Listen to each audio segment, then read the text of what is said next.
Hi there, gorgeous, and a very happy Frugal Friday to you. If you are new to the channel, welcome. I make videos like this every Monday, Wednesday, and Friday. Fridays are the days when I focus specifically on affordable makeup. So if you'd like to be notified of new videos in the future, please subscribe. And thank you so much in advance if you do. Today I'm reviewing e.l.f.'s new Jelly Pop collection. This is one I've seen a lot of questions about, and very thankful that they sent me the PR package for this entire kit. But as always, free makeup, free products do not denote an automatically positive review. For those of you who know me, you know that. But everything I'm showing you today is based on my opinion. I have had time to thoroughly test each of these products out, and I'll let you know if anything here is worth checking out or not. If you're not familiar with this collection, I will tell you now that everything pretty much in here smells like watermelon. It's a very light, fruity scent. It doesn't last all day on the skin, like you can't smell it after the product has been applied and dried, but it's a very nice smell. It's not chemical, and it is akin to watermelon, and basically everything here has a jelly consistency. So we'll start with the watermelon jelly cleanser. Simple cleanser, promises that it will remove dirt, makeup, oil, etc., etc. And it does. It does a beautiful job of cleansing the face at the end of the day. There isn't a lot of product required to get the makeup off, which is nice to see. Has a jelly consistency like everything else I'm showing you here today, so it doesn't really foam up on the face, but it has a really nice sensation on the skin. And overall, I really enjoyed this cleanser, and I would recommend checking it out. The next product I have to share with you is the Dew Primer. I'm not a fan of primers that make your skin dewy. That's just me. It's a personal thing. But what I will tell you is that it does do a beautiful job of adding a luminous glow to the skin, if that's the kind of look that you're after.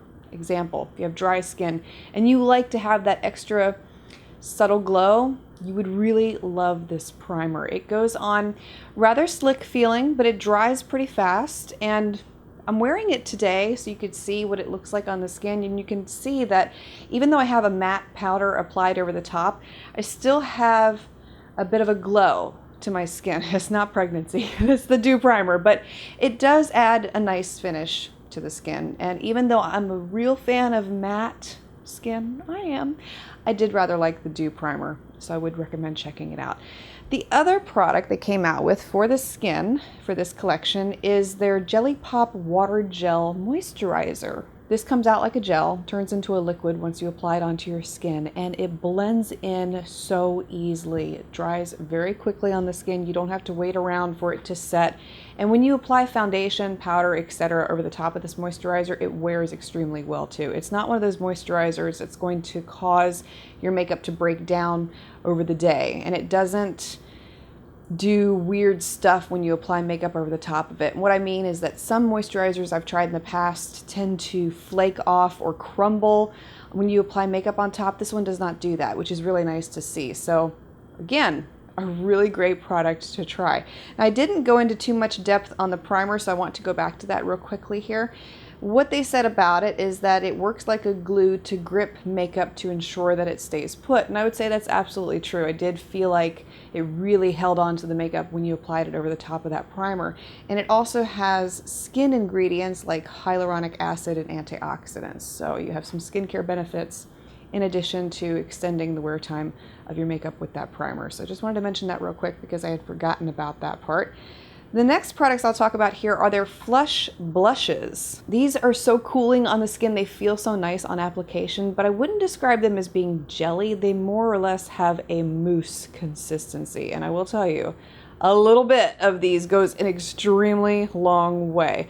One of the other products I'll mention real quick here that they came out with as part of this collection is a stipple brush. Looks like this. And this is meant to apply blush, highlighter, foundation, etc., etc. It's supposed to give you a soft airbrushed look on the skin. So I thought it would be a great one to try with these Flush Blush products. While this brush is not as dense as I would usually like for a product of this kind, it blended it into the skin rather nicely, and I didn't have any trouble with getting the product to apply evenly and look seamless on the skin. I also applied the blush to my face using my fingers to see if that would make a difference, because sometimes using a brush is different from applying it with your fingers, and it really didn't make a difference in the application. It was still beautiful, easy to blend, and the results were seamless. Now, unfortunately, the Flush blushes that I received did not come with names on them, so there's no way for me to reference them for you here other than to tell you the shades.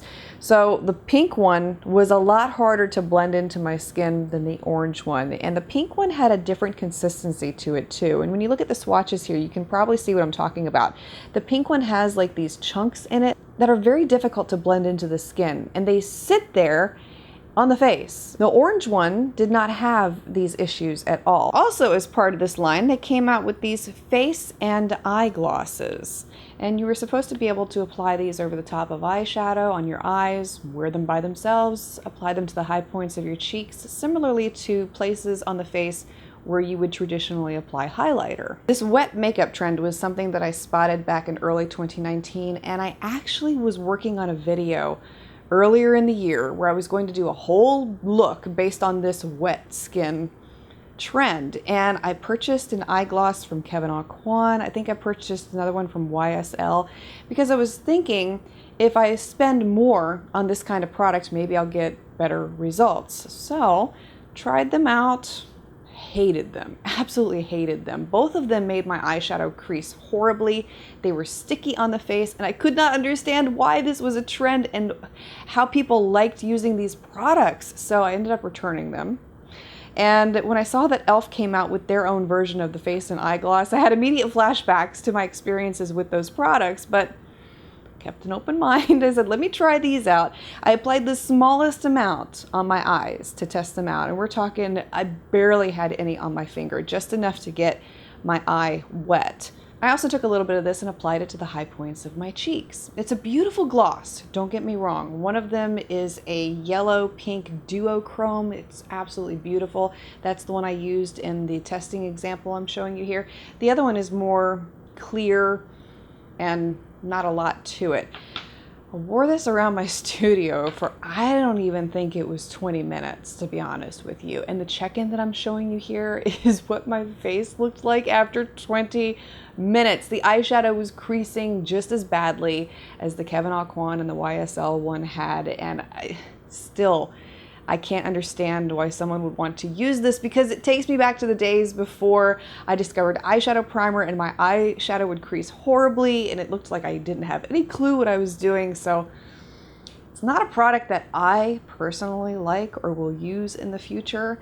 I would more or less use it as a lip gloss, honestly. I mean, it feels like a lip balm. That's what it feels like when you apply it. And when you apply it on your face, it's exactly like a lip balm. It's very sticky. If your hair gets into your face, it's gonna get stuck as if you got hair on your lips when you're wearing lip gloss. It's not an attractive product in my opinion, but the last products they added to this collection are their Juicy Glosses. There are 4 of these in a variety of different shades. These glosses do contain hyaluronic acid, avocado oil, and coconut oil, so they're very soft on the lips, but they are sticky. They are like your traditional lip glosses in that, like the face gloss, your hair will stick to your lips. Pretty much everything will stick to your lips when you're wearing this gloss, but it's very nice feeling on the lips, and you do get a sheer hint of color with these. It's not over the top by any means whatsoever, but I rather like how these feel. If you want something that's going to add some hydration to your lips, not dry them out, actually does something for them, and you like the color tints of these, I'd say they are worth checking out. If you've been curious about this collection, I hope you found this video helpful, and if you're interested in any of the products that I shared with you here today, I'll have all of them listed and linked for you below.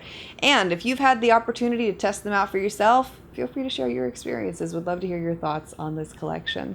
Thank you so much for taking the time to watch. I want to wish you a wonderful weekend ahead, and I look forward to seeing you again next week.